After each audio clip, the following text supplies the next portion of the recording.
Ade Puspitasari. Ramah. Tri Adianto. Dianto. Renyah. Ahmad Saihu. Integritas. Integritas. Keteladanan. Oke. Hoiruman Juwono Putro. Ingin yang sederhana, humble, Oke. cerdas. Assalamualaikum warahmatullahi wabarakatuh. Jumpa lagi di Rujuk Podcast dan masih bersama gue Muhammad Lukman. Dan Rujuk Podcast kali ini kembali kedatangan wakil rakyat dan langsung Ketua DPRD Kota Bekasi, Pak Hoiruman Juwono Putro atau lebih akrab disapa Bang Coy. Assalamualaikum Bang Coy. Waalaikumsalam warahmatullahi wabarakatuh. Sehat? Mas Lukman. Sehat Sehat, Bang Coy ya? alhamdulillah. Alhamdulillah ya.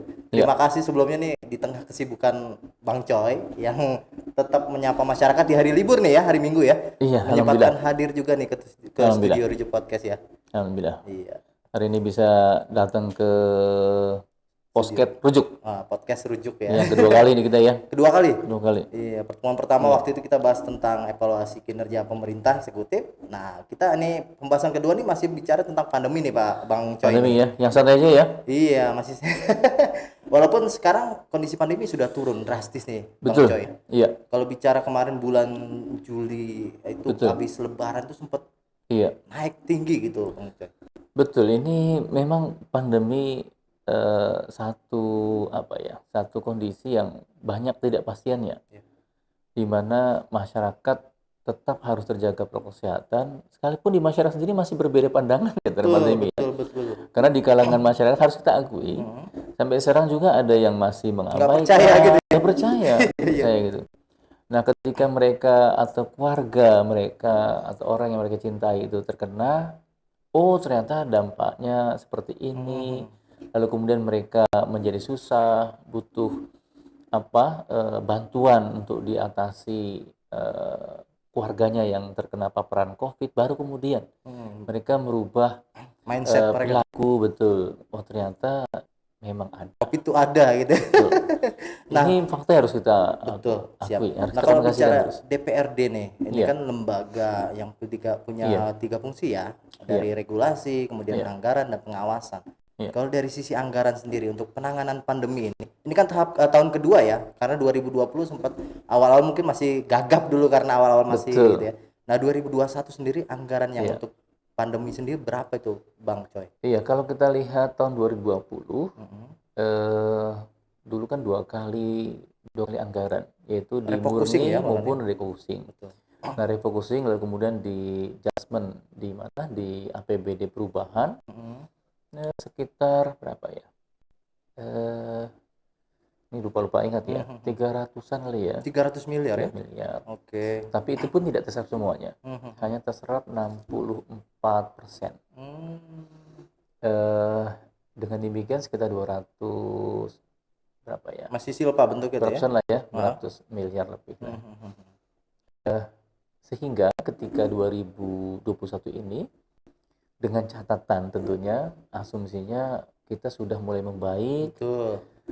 Vaksinasi juga berhasil. Tidak ada kendala.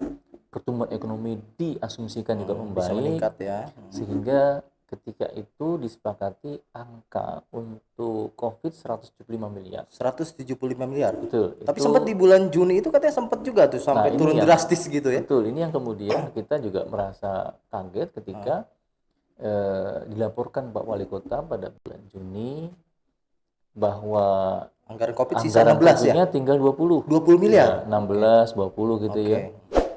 Kok demikian cepat sekali? Sementara kan 175 ini kan harusnya sudah sampai kebutuhan sampai Desember 2021 harusnya terpenuhi. Nah, diperkirakan ada yang pertama memang kondisi gelombang kedua COVID menyebabkan adanya kebutuhan anggaran yang belum terprediksi. Yang kedua, kalaupun itu harusnya terjadi ketika itu nggak sampai 3 pekan gitu ya. Betul. Nah, sehingga kita simpulkan memang ada perencanaan yang kurang tepat. Sehingga apapun konteksnya, kebutuhan anggaran kita pastikan, karena kan Dewan dari awal sudah punya komitmen, seluruh kebutuhan COVID akan dipenuhi oleh Dewan. Yang penting akuntabel, transparan dan tepat sasaran dan buat masyarakat gitu ya. rasional gitu ya, dan alasannya bisa diterima. Nah, dari situlah kemudian Pak Wali Kota mengajukan sekitar 212. Kemarin penambahan lagi ya? Itu Betul. dari BTT itu kalau nggak salah gitu. Masuk ke BTT. Tapi ini kan penambahannya baru dilakukan secara sepihak oleh wali kota dan bentuk peraturan wali kota. Memang kalaupun wali kota nggak nyampaikan ke dewan gitu ya, Itu ya tidak sebenarnya secara ada. aturan regulasi sah-sah saja, boleh-boleh saja, atau memang harus dengan Sesungguhnya DPRD sebenarnya persetujuan bersama gitu. kalau normalnya memang harus biar DPRD, maka harus menggunakan mekanisme perubahan. Namun dalam kondisi tidak normal, darurat gitu ya, ya kita masih Diperbolehkan memahami, gitu ya? betul. Kita masih memahami, memaklumi itu, dan peraturan juga memungkinkan untuk itu. Yang penting pada saat nanti di perubahan disampaikan oleh Pak Wali Kota. Nah, dari situlah kemudian Pak Wali Kota menyampaikan kebutuhan 212. Nah, ini masih kita serahkan ke Pak Wali Kota jajarannya untuk apa saja detailnya, tentunya disesuaikan dengan kebutuhan yang ada. Yang lebih khusus tentunya adalah backup kita dalam penanganan kesehatan. Ini yang paling utama. Betul. Tidak melulu bicara COVID juga, ada penanganan kesehatan yang lain juga gitu ya. Iya, karena memang kesehatan ini agak luas. Dia tidak hanya mensupport treatment, artinya pengobatan untuk pasien terpapar, gitu ya, dari obat-obatan, APD untuk nakes, termasuk insentif untuk nakes juga, harusnya sudah masuk di sana. Nah, problemnya ternyata juga tidak mudah. Jadi kita merekrut penambahan tenaga kesehatan relawan ya dari bentuknya gitu. Betul, di luar daripada TKK, itu dilaporkan hampir sekitar 3.000. 3.000? Dan itu combine ya, ada di RSUD sekitar 1.000 sekian, di Dinas Kesehatan tersebar ada di Rumah Sakit tipe D, ada labnya juga ada, lalu puskesmas juga ada, dan tenaga-tenaga pendukung lainnya. Nah, ini semuanya memang harus diakui, kebutuhan yang cepat yang kemudian recruiting baru tentunya harus didukung dengan data kepegawaian. Betul. Nah, ini yang kemudian menjadi permasalahan karena updating data tidak akurat, akhirnya verifikasi insentifnya jadi terbengkalai. Teriak juga artinya. Betul, akhirnya kok ada yang terhutang gitu ya. Sebabnya kenapa sih? Kita dalami ternyata memang ada data yang harus terverifikasi sehingga otomatis sebelum terverifikasi dengan baik nggak mungkin dibayarkan. Nah, ini yang kelihatannya menjadi kendala kita, apapun konteksnya pembelajaran, bahwa memang pemerintahan harus didukung dengan administrasi yang baik. Betul. Kalau bicara anggaran awal 175 miliar gitu Pak Ketua ya. Betul, 175 miliar, lalu kemudian tambahannya 212. Jadi total kurang lebih hampir 400 ya. 212 dengan 5 berarti 387. 387. Nah, itu paling banyak untuk biaya apa? Biaya yang tak langsung kah, kayak tadi rekrutmen relawan, atau lebih kepada beli belanja langsung kayak alat-alat gitu? Paling banyak habis pakai ya? Betul ya, penanganan COVID ini yang paling banyak habis pakai. Termasuk tentunya dukungan pada nakes. Di dalamnya pun ada insentif untuk petugas pemulasaran, kemudian pemakaman. Ini kan tidak hanya di garis terdepan dalam arti tenaga kesehatan, namun juga mereka yang mensupportnya itu. Ya tentu ditambah juga dengan koordinasi, karena membutuhkan kerjasama antara TNI Polri, Satpol PP gitu ya. Nah, semuanya masuk di sana, termasuk anggaran yang kemarin terkait dengan pengadaan 12 ambulan. Kalau nggak salah ambulan itu diadakan 12 unit. Itu juga sama. Jadi ada keperluan yang mendesak. Ternyata masyarakat ketika peak-peaknya nggak salah 1 hari sampai 108 kematian, di mana tidak semuanya meninggal di rumah sakit, ada yang malah banyak isoman. Kita juga punya catatan bagaimana ada yang sampai keterlambatan, tidak bisa dilakukan 1 hari, bahkan di hari kedua, atau ada bahkan yang ketiga yang baru bisa diambil, karena memang nggak mungkin jenazah yang terkena COVID ditangani tanpa prosedur COVID.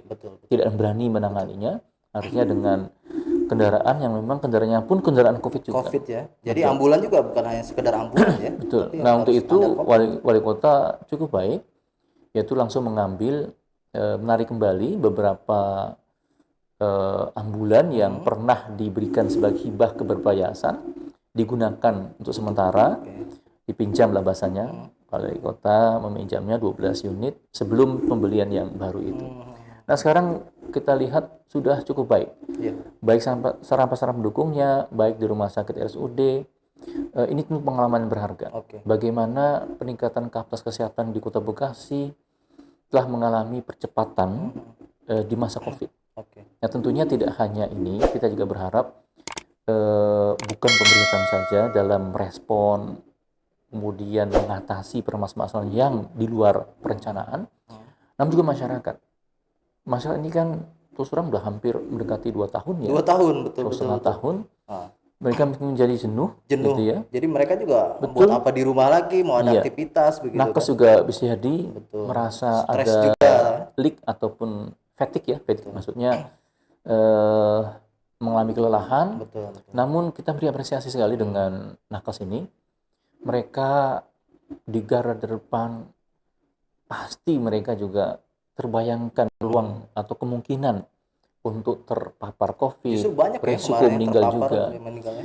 Sekalipun sampai sekarang yang meninggal di RSUD masih bagian TU, ya, bukan Administrasi bukan yang bersentuhan langsung dengan betul, pasien gitu ya. bukan dokter Bukan ataupun dokter, untuk perawat bidan gitu atau ya. perawat gitu ya. Tapi ini pun jadi kegiatan Catatan kita. ya. Oke. Karena memang tadi kembali tidak hanya seluruh tenaga kesehatan, namun juga masyarakat. Bagaimana COVID ini harusnya bisa membangun modal sosial kita, yaitu kedisiplinan. Betul, betul. Nah, kedisiplinan itu tentunya bukan lagi masalah lelah dan tidaknya, tapi harus melekat dalam keseharian kita. Sudah jadi kebiasaan begitu Betul. ya, ketua ya. Sama seperti kita pun sudah terbiasa menjadi antri sekarang nih. Ngantri kan biasa. Betul. Budaya Nah, itu, antri. betul, budaya antri. Kok kan biasanya kan selalu saling berlomba-lomba atau memperebutkan. Sementara kalau lihat di beberapa negara, contohnya Jepang gitu, Sudah terbiasa sekali mereka. biasa antri mereka. Baik, Bang Rujuk, kita kembali lagi di Rujuk Podcast dan masih berbincang dengan Ketua DPRD Kota Bekasi, Bang Hoiruman atau Bang Coy. Mohon maaf tadi Pak Ketua, Bang Iya. Coy, potong nih di sesi 1. Tadi kalau bicara anggaran kan sudah maksimal ya, arti 175, mungkin Iya. dari sisi akuntabel gitu kan, mungkin Iya. Nah, di sini juga kan perlu ada pengawasan. Nah, DPRD sendiri selama bicara semester ya, sampai ada semester kemarin, semester pertama, pengawasan terhadap eksekutif dalam pelaksanaan anggaran COVID sendiri seperti apa nih dari DPRD Pak Ketua? Iya, memang kalau kita lihat anggaran secara umum ya, itu paling banyak kan di kesehatan, berarti Komisi 4. Betul. Lalu yang lain adalah mungkin bansos, tapi tahun ini tidak ada. Lalu kemudian percepatan pemulihan ekonomi, itu ada di Komisi 3. Itu ya. Selebihnya pengawasan peraturan, operasi justisi dan sebagainya.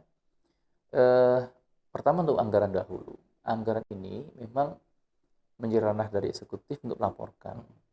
Nah, semester kemarin, semester 1, sudah kita dapatkan laporan rahasia anggaran. Namun ketika diajukan masih belum dilengkapi dengan review dari inspektorat terkait dengan pertanggungjawaban dari LRA ataupun laporan rahasia anggaran tersebut. Nah, baru dapatkan kemarin sekitar di bulan Agustus ya. Dan belum kita rapatkan dengan inspektorat. Mudah-mudahan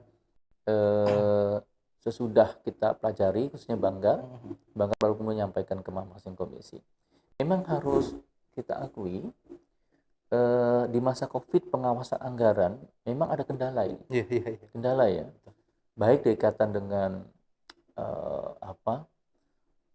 pengadaan atau rahasia anggaran yang memang kadang tidak terencanakan di dalam APBD, karena kan dengan menggunakan tadi mungkin karena BTT atau betul. belanja langsung. Betul.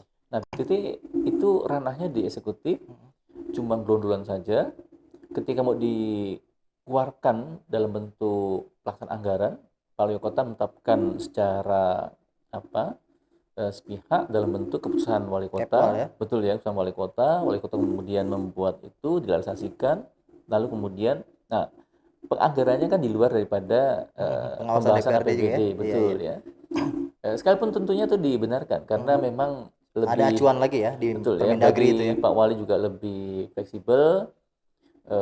Yang penting adalah terlaporkan dengan baik. Nah, ketika laporkan, pasti tidak semuanya terekap di sana. Betul. Nah, itulah sebabnya kita minta agar review inspektorat menjadi bagian terpisahkan dari laporan LRA. Oke. Nah, di sini memang di masa COVID kurangnya akses, kemudian terbatasnya waktu pertemuan gitu ya. Karena setiap rapat juga pakai Zoom Oh juga ya, iya, nggak tatap muka gitu ya. iya, apapun konteksnya memang ada kendala Ada sehingga kendala ya. pengawasan tidak optimal. Betul, betul, betul. Nah, untuk itu kita mendorong Pak Wali Kota. Pak Wali Kota juga tentunya membutuhkan pengawas dari DPRD. Betul, betul. Sebagai kontrol Kami ya. meminta akses, lalu kemudian data yang lengkap. Ketika kurang, kita minta lagi untuk lengkapi datanya. Dan pola itu yang paling memungkinkan. Oke. Kalau dilihat bahwa hubungan harmonis antara eksekutif dengan DPRD, saya Iya. ngeliat ya, kalau Iya. menurut pandangan saya ngeliat Pak Wali nyaman nih dengan ketua DPRD saat ini gitu. Iya, mungkin ada kesepakatan bersama bahwa memang ini kan satu kamar lah ya, Iya, iya, iya. di mana tidak mungkin sepihak wali kota membuat kebijakan, demikian juga tidak pula sepihak DPRD membuat satu kebijakan, Betul, harus betul. disepakati bersama. Nah, kita memiliki satu kesamaan pandangan bahwa dinamika politik kita tekan sehingga fokus penanganan COVID itulah yang mau kita utamakan. Jadi tidak ada ego sentral lagi ya, tapi bicara masyarakat secara Betul. umum ya. Kita berharap dengan itu Pak Wali Kota juga memahami, Pak Wali Kota memahami posisi DPRD untuk mengawasi tentunya dan terbuka untuk menyampaikan informasi jika dibutuhkan. Selebihnya DPRD juga berikan kesempatan Wali Kota untuk menyusun anggaran, realisasikan, yang penting akuntabel. Nah, kita berharap tentunya tidak ada pihak yang memanfaatkan secara tidak menjawab anggaran yang sudah dialokasikan, karena pada intinya kita berharap anggaran itu dibalik itu ada keinginan kita untuk menyelamatkan masyarakat. Betul, betul. Sekecil apapun satu nyawa itu tentu menjadi perhatian kita bersama. Kemarin juga jadi catatan juga ya, kondisi yang naik itu kemarin. Betul. Sampai bor sendiri di Kota Bekasi sempat terisi penuh gitu ya. Betul. Dan inilah yang kita khawatirkan, yaitu kolapsnya kapasitas layanan kesehatan. Betul. Yang menyebabkan masyarakat yang terpapar tidak dapat dilayani. Betul. Nah, itulah kemudian apapun konteksnya, terbatasan apapun akhirnya bagus.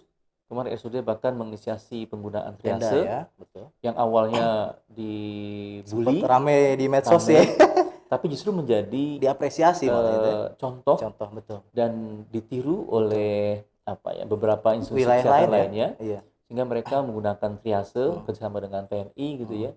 Dan bahkan PPKM darurat kemarin itu telah menempatkan Kota Bekasi dijadikan sebagai acuan atau benchmarking, role model Betul. penanganan kesehatan di masa PPM darurat ya oleh kepolisian. Itu karena sinergi semua pihak ya. Mudah-mudahan itu yang kita dapatkan. Ya, kita juga berharap tentunya kita semua tidak ingin ya pandemi ini terus berlarut-larut gitu ya. menyita seluruh energi kita gitu ya. Betul. Tapi kembali kita tangani dengan baik, tempatkan semua profesional agar tidak hanya masalah kesehatan kita tangani, namun juga akuntabel. Kalau bicara peraturan DPRD kan produknya ada Perda. Nah, untuk penanganan pandemi ini ada Perda 15 tahun 2020, benar ya Pak Ketua ya? Betul. Nah, itu sejauh ini sudah tersosialisasi dengan baik atau seperti apa Bang Coy? Ya, dari awalnya itu Wali Kota membuat peraturan Wali Kota terkait dengan ATHB, aturan tatanan hidup baru ya. Adaptasi tatanan hidup baru. Lalu kemudian setelah mendapatkan masukan dari kejaksaan, kepolisian, dan Kapolres menyampaikan untuk sanksi sifatnya pidana. Artinya harus ada perda di situ. Mungkin bentuk pakai peraturan Wali Kota. Karena nanti akan menjadi presiden yang buruk. Presiden yang buruk, ketidaktaatan, ketidakpengetahuan terkait dengan hukum pidana. Sehingga dinaikkan menjadi perda dan Dewan pun menerimanya ketika itu. Ya, karena belum ada naskah akademiknya, kita minta untuk diselesaikan. Nah, paralel sambil bahas kita melengkapi penyusunan naskah akademisnya. Ya, tadi targetnya cuma 1 bulan, agak panjang memang, karena bukan semata-mata waktu yang mepet, dan kemudian kita tidak atau membuat peraturan yang tidak dapat dipertanggungjawabkan secara hukum, kita meminta pandangan dari kejaksaan, Kejaksaan ya, kontennya, pertimbangan. tapi dengan satu kesepakatan wali kota bahwa perda bukanlah senjata Untuk menghukum untuk ya. menghukum. Betul. Tapi Jadi mengayomi tadi kembali lagi ya. instrumennya adalah untuk mendorong Ah, kedisiplinan warga. Warga disiplin, tujuan utama itu. ah.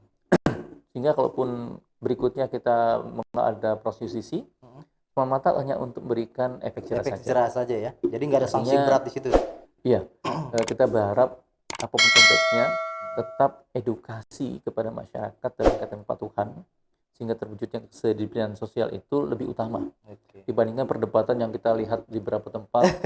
Ada orang yang jual sayur, Iya. kemudian Kemudian ada satpol PP tiba-tiba datang atau kemudian gini. dan sebagainya, bahkan diambil. Betul, Ya tentu tidak manusiawi. Betul.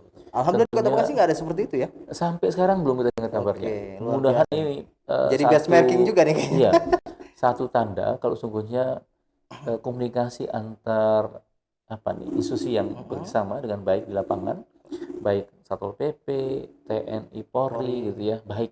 Di samping tentunya aparatur di lapangan di bawah komando lurah, camat, komunikasi dengan RT/RW baik. Sekalipun saya yakin Luar ya, biasa. Siap. pasti ada yang bermasalah. Oke. Nah, mudah-mudahan masalah yang ada tidak menyebabkan kita tidak mengoperasikan apa yang sudah dilaksanakan oleh mereka yang di lapangan sudah berkoordinasi dengan baik.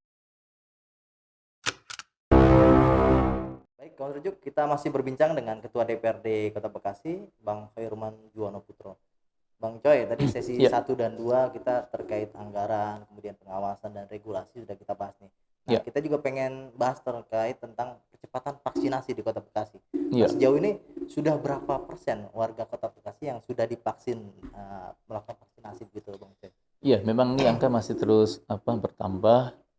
Bahkan kondisi hari ini Iya. kita baru saja menyelesaikan verifikasi dan validasi semua data tuh, Iya. yaitu data positif COVID yang masih aktif gitu ya, data kasus aktifnya, lalu kematian, sama vaksinasi ini. Karena kalau kita lihat, ternyata data di Kota Bekasi dengan data di pemerintah Pusat. provinsi maupun di pusat berbeda. Kemarin Ada keterlambatan atau gimana, Bang Coy? mungkin lebih tepatnya banyak faktor memang. Intinya data ketika dimasukkan, misalnya seorang itu terkena COVID, Iya. data MADA. Nah, ketika sehat nggak dilaporkan. Nggak dilaporkan, masih terdata Sehingga sakit gitu ya? dalam datanya masih Sakit. banyak, Terpapar sehingga ya? gapnya itu bahkan sampai berapa ya, 10 ribuan gitu. Wih, Kan luar lumayan ya. biasa. Nanti bisa di Iya. di update tentunya datanya. Sehingga ini menjadi satu masalah. Bekasi yang sudah mulai landai, kenapa kok masih statusnya itu level 4 gitu ya. Demikian kan vaksinasi. Betul. Karena vaksinasi ini kalau misalnya boleh kita jujur, keberadaan Kota Bekasi sebagai bagian dari apa sebutnya? Aglomerasi. Apa sebutnya aglomerasi ya? Iya. Itu dengan DKI Jakarta. Itu menyebabkan ketika ada program vaksinasi di Di DKI, pusat di sana ya. di Bekasi tidak dapat tuh. Iya. Jadi misalnya 13 juta dari DKI, bisa jadi 3.000 di Bekasi, misalnya begitu ya. Artinya sebagian itu malah ke Bekasi. Nah, kembali ke vaksinasi ini, emang baru di angka 25% lebih. 25%. Iya. Sedangkan target 75% ya kalau untuk membentuk herd immunity gitu. Maksudnya 25% dari target 2.040.000. 2.040.000. Itu dari 2,5 juta. Target yang tervaksinasi harusnya 2.040.000. Nah, dari 2.040.000 itu baru 25%. Baru 25%. Nah, sekarang tentunya sudah naik kembali. Itu untuk yang sudah selesai vaksinasi tahap pertama. Oke. Nah, tahap keduanya mungkin di angka ya 12% lebih gitu ya. Tapi itu tentunya terus berlangsung. Kita berharap tentunya dengan vaksinasi ini menumbuhkan herd immunity. Betul. Ya, dilema memang kita hanya bisa menerima vaksinasi yang sudah Disiapkan oleh pemerintah pemerintah ya. pusat. Betul. Nah, kendala sekarang yang kemarin atau sepekan terakhir ini agak mengalami perlambatan karena ketersediaan vaksinnya yang terbatas. Jadi belum dapat lagi kita vaksin baru. Ini pun yang dialami juga oleh kepolisian karena memang distribusi vaksin tidak hanya dari pemerintah daerah, di lapangan juga kepolisian membackup itu bersama dengan berbagai pihak gitu ya, memperluas cakupan vaksin khususnya untuk anak-anak sekolah yang Anak sekolah sudah udah mulai, mulai betul yaitu 12 sampai 17 tahun. Ini juga untuk merespon ditemukannya hampir 20% angka kematian justru terjadi di angka anak-anak muda dari 9 sampai 18 tahun. 18 tahun ya. Eh, ini mudah-mudahan kita berharap ya sekalipun kita akui juga sampai sekarang masih ada kelompok masyarakat yang menolak vaksin Nah, itu kembali lagi atau tadi ya, ragu-ragu. yang nggak percaya COVID Betul, kemudian nolak vaksin. Nah, betul. ini harus ada edukasi seperti apa dari pemerintah baik DPT maupun eksekutif, Iya, Bang memang Coy? kebijakan yang dibuat oleh pusat di beberapa daerah ya, Ah, itu harus pakai kartu vaksin. membatasi warga yang tidak mendapatkan vaksin Mhm. untuk bisa memanfaatkan fasilitas publik. Betul, betul. Ya, di sini Nggak memang bisa ada nge-mall. berpandangan, betul. Iya, Nah, iya. kalau kami di Dewan ini memang ada berbagai pandangan. Secara pribadi, saya justru melihatnya itu bukan demikian. Jadi untuk mengedukasi masyarakat, maka bagusnya adalah justru ditunjukkan keuntungan-keuntungan apa bagi mereka yang sudah vaksin Iya. yang bisa ditawarkan oleh pemerintah daerah gitu. Betul, betul. Dibandingkan kita memberikan Ada sanksi satu gitu betul. ya. Jadi bahasanya memberikan insentif bagi mereka yang ikut vaksin dibandingkan memberikan disinsentif sanksi gitu ya. Lebih bagi baik mereka yang reward nggak vaksin. daripada punishment Betul, sebenarnya. karena coba bandingkan. Kita mengharapkan pemulihan ekonomi gitu ya. Tentunya dengan berbagai risiko dibukanya mall. Betul. Tapi yang datang pun ya dibatasi. Udah dibatasi, dipersulit ya susah juga Susah datang juga. sana. Iya. Tentunya misalnya yang sudah vaksin akan dapatkan diskon. Oke. Apapun konteksnya lah. Kita tentunya bisa berharap itu ada terobosan baru, bisa dengan yang sudah vaksin akan dikurangi misalnya pajak Oh, PBB-nya iya. Bisa aja sekian gitu ya. persen gitu ya. Iya. Tentunya akan lebih menarik dibandingkan misalnya memberikan Ada kesulitan sanksi. yang pada akhirnya Masyarakat malah masyarakat jadi juga merasa, berdebat, merasa dipaksa gitu ya. Nah, ini betul. dalam demokrasi tentunya menjadi Nah, kalau kesepakatan bersama. bicara Kota Bekasi, targetnya kira-kira sampai 75% terbentuk herd immunity Iya. tahun berapa nih, Bang Coy? Emang harusnya selesai tahun 2021 harusnya. Ya, kita tidak berharap dengan gelombang ketiga ya. Iya. Ada varian-varian baru. Kemarin kita saja dengan varian Delta saja sudah demikian kalang kabut ya. Betul. Demikian juga dengan kemampuan vaksin, sekalipun Efikasi dari vaksin masing-masing berbeda juga begitu. betul. Ya kalau kita lihat dari Sinovac 60%, lebih tinggi misalnya Pfizer AstraZeneca misalnya gitu ya. Nah, itu juga menjadi masalah. Artinya herd immunity minimal tercapai 70 atau 5%. Tapi dengan efikasi yang rendah harusnya lebih ditingkatkan lagi. Malah ada booster ketiga katanya. Ya ini kendala lah. Tapi sampai sekarang kita sepakat. Vaksin salah satu ikhtiar yang paling masuk akal untuk bisa mengatasi pandemi ini dengan meningkatkan imun masyarakat, yaitu herd immunity. Dalam agama juga mencegah lebih baik ya daripada mengobati. Nah, tinggal bagaimana kehati-hatian kita untuk melakukan screening sehingga mereka yang merupakan kelompok rentan itu tidak kemudian menjadi sakit karena divaksin.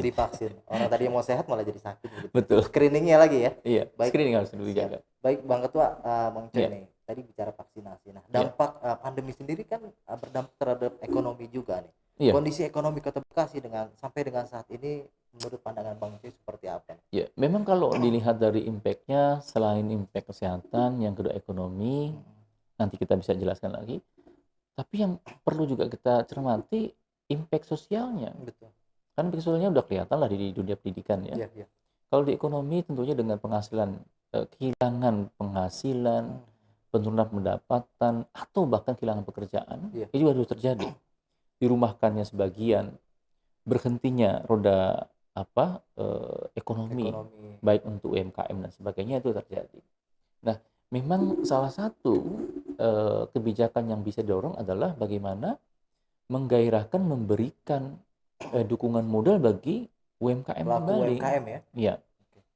Sampai sekarang memang harus kita akui juga dana untuk bisa menggulirkannya lebih banyak kita dapatkan dari pusat. Dari provinsi sampai sekarang kita belum melihat adanya Support buat ketersediaan dana UMKM gitu ya. yang memang dianggarkan di APBD provinsi untuk bisa mensupport pemulihan ekonomi. Kita juga sama.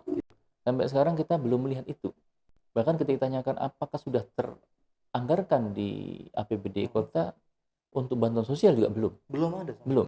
Nah, sementara impact-nya itu yang pertama dua pendidikan paling terasa. Iya. Dua pendidikan ini akibat dari COVID secara makro tahun 2020 terjadi penurunan 0,09 poin terkait dengan Kualitas indeks pembangunan manusia IPM ya. IPM kita. Iya, menurun Jadi deh ya betul masalahnya. 81,59 di tahun 2019 turun menjadi 81,50. Nah, ini kan luar biasa. Karena belajarnya daring-daring juga ya, Betul, nggak tatap itu baru muka. makro. Di mikro pasti kita akan melihat bahwa impact-nya adalah munculnya gap sosial akibat akses terhadap pendidikan yang berbeda. Betul. Antara orang yang tidak mampu, keluarga tidak Karena mampu, kualitas apa tadi ketersediaan pertama alat juga ketersediaan ya. gadgetnya, Betul. kuota, dan sebagainya. Nah, ini sudah disadari, tapi belum muncul anggaran-anggaran yang memungkinkan untuk itu. Nah, kita juga mendorong Pak Wali Kota untuk bisa Tapi menganggarkan. kira-kira ada itu untuk bicara anggaran untuk Sampai sekarang masih kuota belum. atau ini belum ada ya? Mungkin lebih tepatnya adalah bagaimana bisa menyelesaikan ketersediaan wifi gratis. Nah, ini sudah dianggarkan. Betul, betul, betul. Di mana ada berapa ya? 4 miliar yang dianggarkan untuk Wifi gratis. tapi udah include dengan OPD ya, Hmm. dengan organisasi perangkat daerah. Kita belum mengetahui berapa yang disiapkan untuk wifi gratis. Nah, wifi gratis memungkinkan untuk bisa menghilangkan gap bagi Tadi mereka yang yang memang punya tidak kuota atau tidak menyediakan, ada kuota sehingga gitu pada ya. akhirnya JJ Jarak jauh tidak tadi. efektif untuk bisa menutup dengan itu. Siap. Nah, kita berharap dengan vaksinasi berhasil, lalu Sekolah anak-anak juga tatap muka divaksin, lagi ya. memungkinkan tulang tatap muka. Oke. Nah, ini yang kemudian bisa menjadi salah satu solusi bagi dunia pendidikan kita. Kita belum melihat lagi bagaimana tingkat penceraian di masa COVID justru naik. Malah tinggi sekali ya. Betul. Karena tadi ekonomi kembali lagi kan. Melihat ekonomi. Betul. Oke. Nah, lemahnya ataupun hantaman ekonomi di ekonomi Rumah keluarga tangga, keluarga. itu akan menyebabkan rentannya mereka pada akhirnya muncul kasus-kasus Betul, betul. yang akibat daripada kerentanan ekonomi tadi. Baik, kalau Rujuk tidak terasa kita memasuki segmen terakhir dan masih berbincang dengan Ketua DPRD Kota Bekasi, Bang Khairuman Juwono Putro. Bang Coy ya. Bang Ya. Coy, tadi sesi 1, 2, 3 kita panjang lebar nih bahas tadi tentang penanganan COVID baik dari sisi Ya. anggaran, kemudian tadi regulasi gitu kan. Nah, tadi kan ada dampaknya. Ya. Tadi dampak pendidikan sudah ada nih, misalnya dengan PJJ, ada yang mungkin Ya. punya kuota atau tidak punya kuota. Nah, dampak ekonomi. Nah, Ya. apakah nih ekonomi Kota Bekasi ini akan terus begini? Karena kan bicaranya udah 2 tahun nih. Nah, Iya. apakah PAD juga akan terpenuhi dengan target 2,5 triliun gitu? Silakan. Memang harus dipahami kita semuanya bahwa pukulan dampak pandemi memang hampir di semua sektor, tidak hanya pendidikan, dia juga berimplikasi kepada transportasi, kemudian bisnis, retail, termasuk berubahnya perilaku masyarakat konsumen. Di mana di pandemi ini beralihnya orang yang membeli barang-barang konsumsi yang sementaranya biasa di mall berubah menjadi retail. Nah, mereka tidak lagi mencari barang yang tempatnya jauh, tapi justru mencari yang di sekitar mereka. Ya. Nah, di sanalah kelihatannya keuntungan bagi misalnya saja Indomaret, kemudian Alfamart, atau warung-warung kecil sekitar atau juga warung gitu. kecil, Iya, betul. iya. Yang kedua, di samping mereka mencari yang dekat dengan tempat tinggalnya, mereka beralih dengan online. Betul. Belanja Nah, online ini gitu. berarti ada digital marketing, ada bisnis online, berubah orang itu menggunakan digital untuk transaksi. Nah, ini tentunya buat peluang besar. Dan di beberapa tempat, secara alami, misalnya di perumahan, itu para ibu-ibu mereka membuat komunitas sendiri. Komunitas sharing barang dagangan. Mereka bisa Artinya untuk mengapa namanya, menutupi kebutuhan mereka membuat produk kuliner ditawarkan rekan-rekannya. Nah ternyata di samping tadi ada tumpulnya berhentinya beberapa bisnis, muncul bisnis yang baru. Jadi ketutup nih dengan hal-hal baru Lebih gitu ya pendapatannya tepatnya peluang itu tentu masih ada gitu ya. ada. Iya. Nah di samping tentunya tadi ekonomi digital semakin berkembang, Mhm. bahkan Jadi mempercepatkan. perkembangan zaman justru sekarang dengan Betul. ekonomi Nah digital ya. berubah. Nah pola ini memang menyebabkan apa namanya, Pergeseran gitu. orang yang tadinya itu memandang untuk jualan itu harus dengan tempat tertentu, Betul. kemudian barangnya juga harus Mhm. dibuat. Sekarang dengan HP aja nih bisa Betul, dimasarin. sekarang dengan produk digital, Iya. dengan difoto, dikemas, Iya. kemudian mereka yakinkan dengan informasi, Betul. masyarakat kemudian membelinya, menawarnya, dan itu yang terjadi. Nah, disinilah kemudian prospek ekonomi digital, termasuk ilmu kreatif, semakin mendapatkan tempatnya. Jadi ada hikmahnya Bagaimana, sebenarnya di betul, balik pandemi ini. bagaimana dengan pandemi ini memanfaatkan ruang tadi. Iya, iya. Nah, mereka yang beradaptasi dengan perubahan tadi mampu menawarkan sesuatu yang baru, dan mampu menjangkau pola baru untuk bisa ditangkap oleh masyarakat ya, dan menjadi berhasil atau menikmati keuntungan. Oke. Nah, disinilah kayaknya eh, perlunya peran dari pemerintah daerah untuk misalnya mendorong Membantu tuh ya. semakin pandainya orang menggunakan Cicit media gitu ya. bisnis online Oke. gitu ya, kemudian membuat Pelatihan-pelatihan gitu ya. promosi digital, Oke. menawarkan ke media-media atau channel-channel media sosial dan sebagainya. Nah, ini tentunya hal yang baru. Oke. Demikian juga di pendidikan dengan adanya Zoom, maka guru menjadi lebih kreatif untuk menyusun bahan ajar Betul. yang sekarang sifatnya jadi e-book misal saja, library ataupun buku kita dapatkan sekarang dalam bentuk PDF-nya gitu PDF ya. ya. Betul. Nah, ini juga salah satu saja. Nah, ke depan pemerintah juga sama. Dia harus mengalami reformasi. Ada yang harus kreatif ya. Percepatan digitalisasi birokrasi menjadi kemutlakan. Oke. Di mana layanan publik tidak hanya harus datang, tapi sudah bisa mereka mengaksesnya dengan Bisa diakses di rumah lewat juga ya online. gitu ya. Betul. Oke. Sehingga mereka tahu kapan mereka harus datang, apa yang Ada dibutuhkan. kepastian juga Nah, di situ ya. informasi digital, digitalisasi birokrasi yang lebih cepat, lebih lincah, Nah, lebih adaptif, saya lihat di Kota responsif. Bekasi Nah, itu udah makin sudah ada terasa. beberapa nih Bang Ketua nih. Iya, Kayak mungkin produk kayak administrasi, KTP, KK iya, itu kan udah ada digitalisasi betul. open-nya gitu kan. E-open ya, Betul. e-open juga sama. Oke. Dan ini tentunya bukan hanya sekedar aplikasi, namun Betul. juga harus didukung dengan peningkatan infrastrukturnya, Betul. server, kemudian bandwidth-nya, sehingga lebih stabil. Lalu Tadi SDM lagi kembali lagi. betul. Jadi penggunanya, si User ya. aparaturnya juga perlu dididik, didiklat. Nah, semuanya tentunya memunculkan peningkatan kapasitas. Perubahan tantangan baru menciptakan peningkatan skill-skill baru yang dibutuhkan, yaitu era digital. Siap. Ini Jadi kayaknya katanya itu. kalau ngobrol sama Bang Ketua seharian nggak habis nih. Ya, Iya, cuman kita dibatasi waktu mungkin. iya. Nah, kita tadi udah ngobrol serius nih. Oke, Nah, kita mau ngobrol santai nih. oke. Oke. Bang Ketua izin Iya, ini kan Bang Ketua dari Partai PKS ya. betul. Oke. Nah, 2024 ini kan rencananya kan pileg ya. Pileg dulu baru pilkada ya, Bang Ketua Betul. ya. Nah, Hanya pilkada digeser ya, pilkada digeser. dan pilgub ya, dan pilkada kota kabupaten Betul. Pileg itu menjadi kalau nggak salah bulan Februari ya, kalau nggak Maret ya, Februari 28 Februari. 2024 ya. Betul. Oke. Artinya di situ Bang Ketua sebelum maju mungkin di Iya. Cakada calon kepala daerah akan maju lagi di legislatif nih. Kita serahkan kepada pimpinan partai. Oke. Tapi Karena bicara di PKS kan PKS ada itu mekanismenya ya. ada mekanismenya. Oke. Memang sampai sekarang kita belum mendapatkan arahan kebijakan ke mana, sehingga saya lebih fokus bagaimana meningkatkan kinerja DPRD, Betul.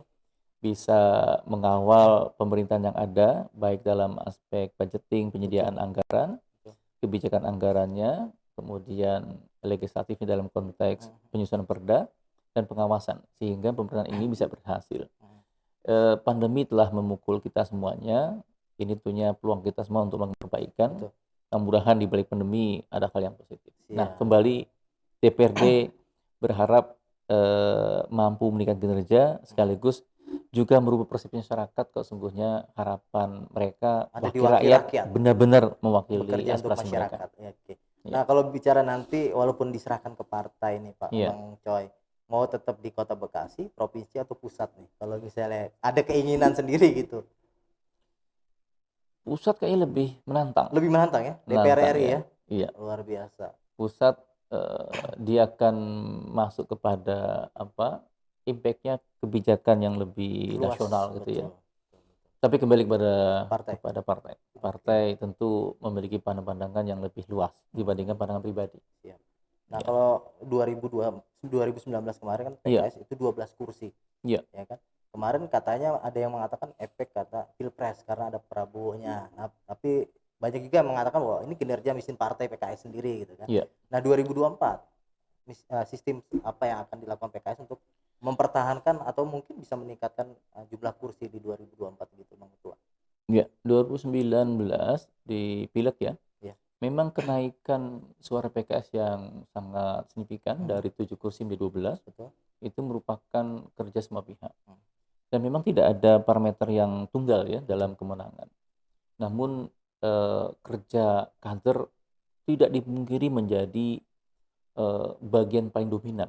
Bagian mesin partai, kader yang memang dengan berbagai potensi mereka bekerja secara sungguh-sungguh tanpa kenal waktu, mereka juga mengeluarkan dana sehingga kemudian bisa mendorong 12 kursi di Kota Bekasi. Tahun 2024 DPD telah menyusun satu target menjadi 24 kursi. 2 kali lipat ya dari Iya, sebelumnya. tentunya ini target yang apa namanya ya, Realistis nggak menurut menggairahkan. Bang Ketua? Menggairahkan. Tapi realistis nggak menurut Bang Ketua? Eh, harus disetting sesuatu yang memang lebih membangkitkan semangat. Oke. Karena dengan target yang tinggi, maka kita akan mengeluarkan seluruh potensi Betul. melampaui dari batas-batas manusiawi gitu Betul, ya. betul. Bahasanya gaspol gitu Gaspol. ya. Siap, siap. Sehingga semua lini tentu Harus semakin di sadar beban yang besar akan membutuhkan sinergitas, konsolidasi internal, sekaligus bahkan komunikasi kepada masyarakat. betul. Bahkan materinya nggak sedikit juga gitu ya. Betul. Tapi kalau Karena kos kita politik di situ kan. iya, kalau kita perhatikan, Nah, ternyata komunikasi masyarakat akan bisa merubah kosnya itu menjadi lebih murah. Kan di PKS sampai ke 3 kali ya, 3 kali. Saya nggak pernah tuh punya pengalaman membayar gitu ya, Oh gitu kecuali ya. tim ses ya. Betul, betul. Artinya memang kualitas demokrasi kita memudahkan semakin baik, sehingga biaya atau kos politik semakin kecil gitu ya. Dan tentunya ini tanggung jawab kita semuanya, meningkatkan edukasi politik masyarakat kita. Oke. Supaya tidak transaksional Ja- tapi lebih kepada politik gagasan. Siap. Jadi optimis 2024 Kota Bekasi PKS tetap leading. Mudah-mudahan harapan publik munculnya kekuatan politik yang lebih menghadirkan budaya keteladanan melayani tentunya masyarakat dapat dihadirkan, dirintis dan Oke. kemudian tunjukkan oleh PKS sehingga mendatangkan trust ataupun kepercayaan publik. Mudah-mudahan PKS bisa mengisi kepemimpinan baik di legislatif maupun di eksekutif. Ya? Amin, amin. Ya. Baik, ini saya akan menyebutkan beberapa sosok. Nanti Bang Ya. Coy cukup ibaratnya sedikit menarasi. Misalnya saya sebut misalnya ya, Ya. namanya Bang Sardi Effendi. Oh, sosoknya seperti ini gitu kan. Nah, kemudian seperti apa nanti Satu narasinya? kata aja ya. Satu kata atau 2 kata deh nggak apa-apa Dua gitu. kata. Oke, siap Bang Ketua. Siap. Siap. Ade Puspitasari. Ramah. Ramah. Nggak mantap. Ramah. Oke. Ya. Tri Adianto. Trianto. Renyah. Renyah, nggak keren. Renyah. Iya. Ahmad Saihu. Integritas. Keteladanan. Oke. Hoiruman Juwono Putro. Ingin yang sederhana, humble. Oke. Cerdas. Siap, luar biasa. Terima kasih Bang Ketua, Bang Hoiruman waktunya ya sudah berbincang dengan Rujuk Podcast. Saya selalu Bang Ketua ya. Sama-sama. Demikian kawan Rujuk perbincangan kami dengan Ketua DPRD Kota Bekasi, Bang Hoiruman Juwono Putro. Jangan lupa dukung terus channel Rukun Jurnalis Bekasi dengan cara like, komen, subscribe, dan share sebanyak-banyaknya. Gue Muhammad Lukman undur diri. Assalamualaikum warahmatullahi wabarakatuh.